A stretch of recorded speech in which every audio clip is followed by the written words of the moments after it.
Are you ready for the absolute truth about the highly anticipated Canon EOS R7 Mark II? Right now, the internet is exploding with wild rumors. The biggest rumor claims this upcoming wildlife camera will feature a groundbreaking 39-megapixel stacked sensor. But is that actually going to happen? Or is it just a massive tech fantasy? Today, we are stripping away the gossip to look at the hard facts. Even if you shoot with Nikon or Sony, you really need to hear this. We are going to explore the real science behind modern camera sensors. By the end of this video, you will know exactly what is possible and what is pure fiction in the camera world. Let us dive right in. Let us start by looking at the original Canon R7. This camera is a true beast for wildlife photography. When you pair it with a good lens, the images are simply stunning. In the Canon ecosystem, the 7 series has always been a sweet spot. It perfectly balances affordability and high performance. It sits comfortably below the more expensive 6 and 5 series.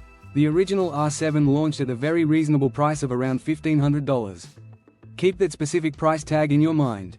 It is the ultimate key to proving why these latest rumors are completely crazy. The loudest rumor today is that the Mark II will pack a 39-megapixel backside illuminated stacked crop sensor. To see why this is so unlikely, we must first understand camera sensors. We need to compare crop sensors to full-frame sensors. A crop sensor is basically a smaller piece cut out from a larger full-frame silicon sheet. Because it is physically smaller, manufacturers can make more of them from a single sheet. This makes them much cheaper to produce. But here is the massive catch. We have to talk about pixel density. If you have a 24-megapixel crop sensor and a 24-megapixel full-frame sensor, the pixels are not the same size. The pixels on the crop sensor must be significantly smaller. They have to squeeze tightly together to fit into that tiny physical area. This brings us to the giant problem with a 39-megapixel stacked crop sensor. Because of how small the sensor is, packing 39 million pixels into it creates extreme pixel density. In fact, it gives it the exact same pixel density as a 95-megapixel full-frame sensor. Think about that for a second.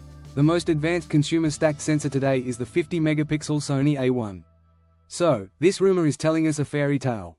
It suggests Canon is going to magically invent a 95-megapixel equivalent sports sensor out of thin air.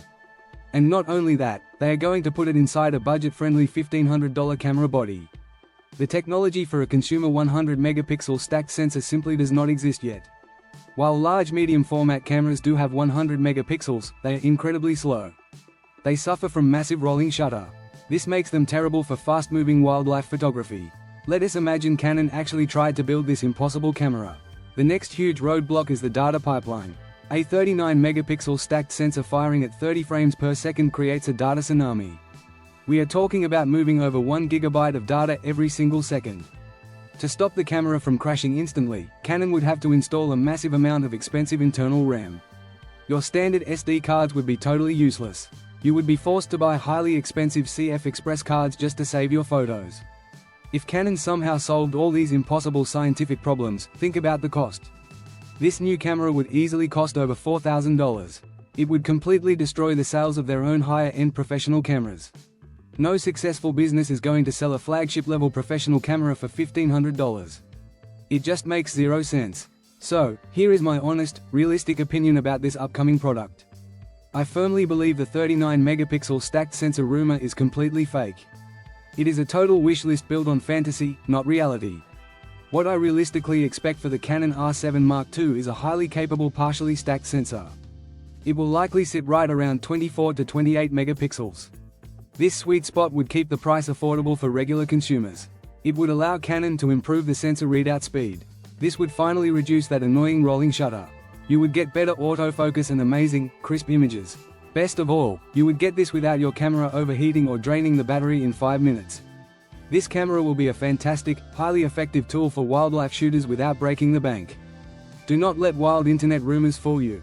Always look at the real science and actual technology behind the claims before getting your hopes up. If you like the video,